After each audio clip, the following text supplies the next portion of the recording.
समय समय पर मैं आपको एक शख्सियत से मुलाकात कराता हूं। आज की हमारी शख्सियत है कृष्ण कुमार। कृष्ण कुमार जी, हमारे चैनल में आपका स्वागत है। धन्यवाद दिनेश भाई। और मैं इंजीनियर कृष्ण कुमार, चेयरमैन सफाई कर्मचारी आयोग हरियाणा।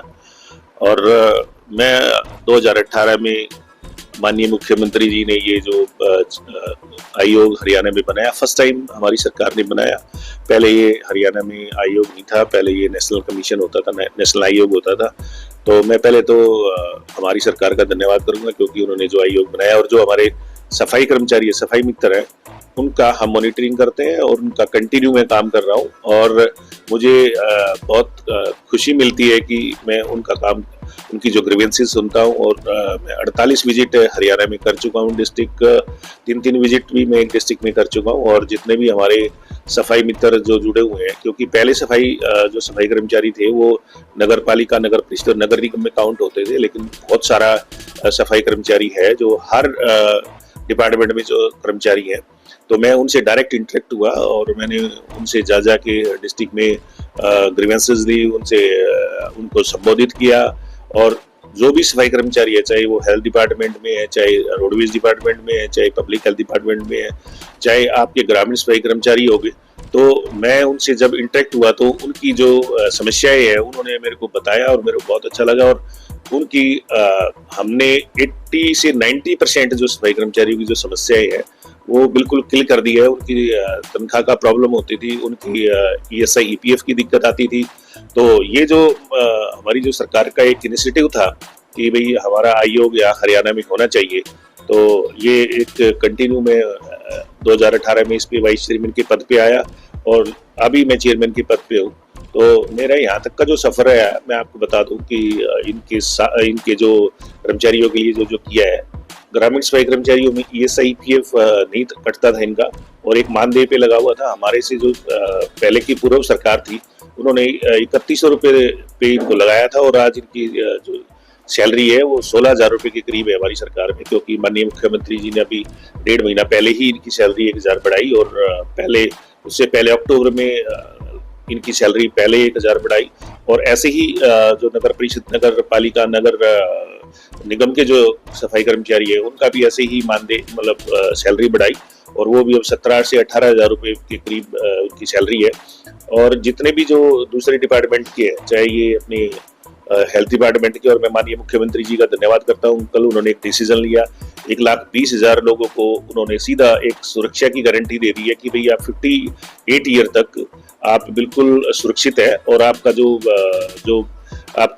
जो इंक्रीमेंट है वो लगता रहेगा, हर ईयर इंक्रीमेंट लगेगा। एक स्लैब बना दिया है, जिसको 5 से 10 साल हो गए उसका एक 15%, और जिसको 5 साल हो गए उसका 10%, इस तरह से करके एक स्लैब बना दिया।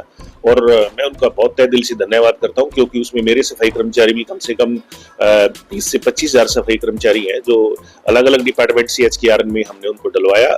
और अब वो ये हैप्पी फील कर रहे हैं कि सर आपने एफर्ट्स किए, चाहे यूनिवर्सिटीज के सफाई कर्मचारी है, चाहे आपके PGIM रोहतक के सफाई कर्मचारी है, आप जितने भी यूनिवर्सिटीज है हरियाणा में, उनके सारे सफाई कर्मचारियों को जब उन्होंने मेरे पास आके रखा कि सर हमारे को भी इसमें HKR में आप वोट कराए, तो मैं उनको वोट कराया। और अब मुझे खुशी हो रही है कि उनकी सुरक्षा की गारंटी जो हमारी सरकार ने, हमारे जो एक यशस्वी मुख्यमंत्री हैं जो नायब सैनी जी इस टाइम, उन्होंने इनको कल इतना बड़ा तोहफा दिया है कि आप सोच नहीं सकते कि उनके दिमाग में भी ये होगा नहीं कि इतना हमारा लास्ट तक एक सुरक्षा की गारंटी होगी। तो मेरी ये जो सफर है ये कंटिन्यू चल रहा है, और मैं अपने जो सफाई कर्मचारी, ग्रामीण सफाई कर्मचारियों का थोड़ा सा उसमें बच गया है। माननीय मुख्यमंत्री जी को मैंने कल रिक्वेस्ट करी थी कि सर इनको भी इसमें काउंट करें, तो उन्होंने बोला है कि हम इनको भी इसमें बिल्कुल एक सुरक्षित गारंटी देंगे, हम सुरक्षित रखेंगे, 50 ईयर तक इनको कोई निकाल नहीं सकता। तो ये इस तरह से मेरा जो सफर है ये कंटिन्यू चलता आ रहा है। जी, अध्यक्ष सफाई कर्मचारी आयोग हरियाणा। सफाई कर्मचारी आयोग का अध्यक्ष पद पे रहते हुए आपने भाजपा से अच्छी तालमेल बनाया है। उसी के साथ साथ देखा जाए तो जो जनता है, जनता के साथ भी अच्छा जुड़ा हुआ है। उसी को लेकर अभी आपकी आवाज उठ रही है कि बावल विधानसभा क्षेत्र से आप भी एक चेहरे के रूप में आएंगे भाजपा की टिकट पाने के लिए, कैसे क्या कहेंगे? मैं दिनेश भाई ये बिल्कुल क्लियर कट कर देता हूँ, क्योंकि लोग मेरे पास आते हैं और जब लोग आते हैं तो उन्होंने देखा है कि जो चेयरमैन साहब जो स्वभाव है वो बिल्कुल हमारे अकॉर्डिंग है। और मैं जब लोग यहाँ बावल से आते हैं मेरे पास, काफ़ी लोग आए हैं, अभी थोड़ी देर पहले भी कुछ लोग मेरे से मिल के गए हैं, और उनका ये कहना है कि भाई हमें एक बहुत ही ऐसा आदमी चाहिए यहाँ पे कि जो कंटिन्यू काम करता रहे। और हमारे माननीय अभी मंत्री जी है यहाँ पे, वो काम कर रहे हैं, बट क्या है कि हमारा जो मेरा जो काम करने का तरीका है वो मेरा अपना तरीका है, मंत्री जी का अपना तरीका है। तो अगर सरकार, अगर पार्टी मुझे यहाँ पे टिकट देगी तो मैं 100% यहाँ चुनाव लड़ूंगा। और जब राजनीति में कोई आता है तो वो चुनाव लड़ने के लिए आता है। तो इसलिए मैं यहाँ पे बिल्कुल लोगों के कांटेक्ट में हूँ। और पार्लियामेंट में मैं माननीय राव इंदर जी जो हमारे यहाँ से सांसद और हमारे जो मंत्री है, कैबिनेट में मंत्री है केंद्र सरकार में, तो उसके हिसाब से जो यहाँ पे कार्यक्रम, यहाँ पे जो बावल में और जो अपना रेवाड़ी में और नूह में और कई जगह मैं उनके साथ रहा, और यहाँ पे जितने भी कार्यक्रम हुए हैं उनके पार्लियामेंट इलेक्शन में, तो मैं सारी जगह साथ रह के, और उसमें कम से कम 10 से 15 बूथ मेरे को दिए गए थे गांव के। और ये भदराना में कहूँ, और आपका सुलखा, बिलखा और ये बेरवाल वगैरह, ये इस तरह के काफ़ी सारे गांव मेरे को दिए थे। उसमें से वहाँ पे अच्छा रिजल्ट आया और बहुत अच्छी वोटिंग रही उसमें पार्लियामेंट में। अगर आप उसका और निकाल के देखेंगे रिजल्ट, तो हमारी फेवर में वो रिजल्ट गया। जैसे अभी आपने देखा था कि यहाँ पे जो माहौल था हमारा, जो बीजेपी का और कांग्रेस का जो कंपटीशन था, तो उसमें मेरे को जो मेरी ड्यूटी राव साहब ने लगाई थी, मैं उस पर बिल्कुल खरा उतरने की कोशिश करी है और आगे भी कंटिन्यू, क्योंकि मेरा जुड़ाव बावल में ये हुआ कि मैं डायरेक्ट इंटरेक्ट रहा लोगों से, और उनकी मंशा है लोगों की, तो उसको अगर पार्टी मुझे टिकट देगी तो मैं डेफिनेटली चुनाव लड़ूंगा। राव साहब के आप खास हैं और पार्टी आपको टिकट देगी तो आप डेफिनेट चुनाव लड़ने की बात कह रहे हैं। टिकट मिल जाती है तो बावल के किन मुद्दों को लेकर आप चुनाव लड़ेंगे?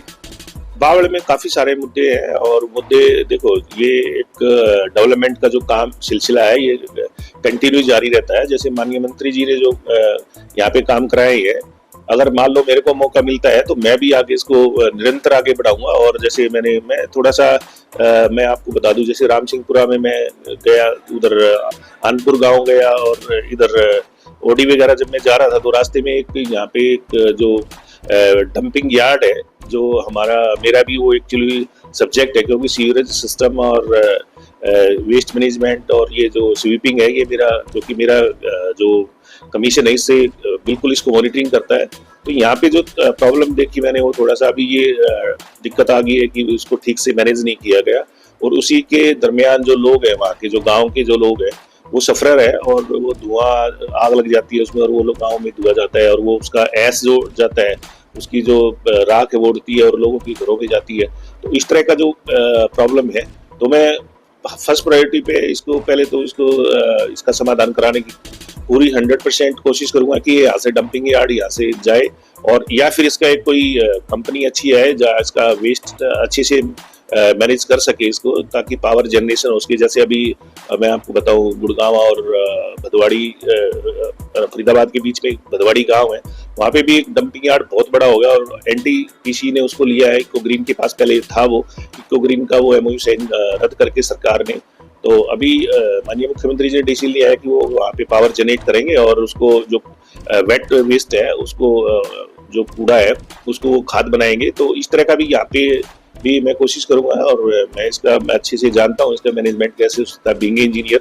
तो मैं, और जो बावल का एक बाईपास का लोग कह रहे थे कि अगर मेरे को मौका मिलता है तो 2-4 लोगों की जो प्रॉब्लम है, ये जो सोशल सिस्टम में जो लोग हैं, उनके लिए हम ये पूरा ताकत के साथ इसकी लड़ाई लड़ेंगे। देखिए, आज हमारे साथ शख्सियत प्रोग्राम में सफाई कर्मचारी आयोग के चेयरमैन इंजीनियर कृष्ण कुमार, और उन्होंने बताया है कि बावल से अगर उनको टिकट मिली तो वो बावल से चुनाव लड़ेंगे और बावल के विकास के लिए कार्य करेंगे। इसी तरह हम आपको समय समय पर और शख्सियत से मुलाकात कराते रहेंगे। तब तक के लिए धन्यवाद।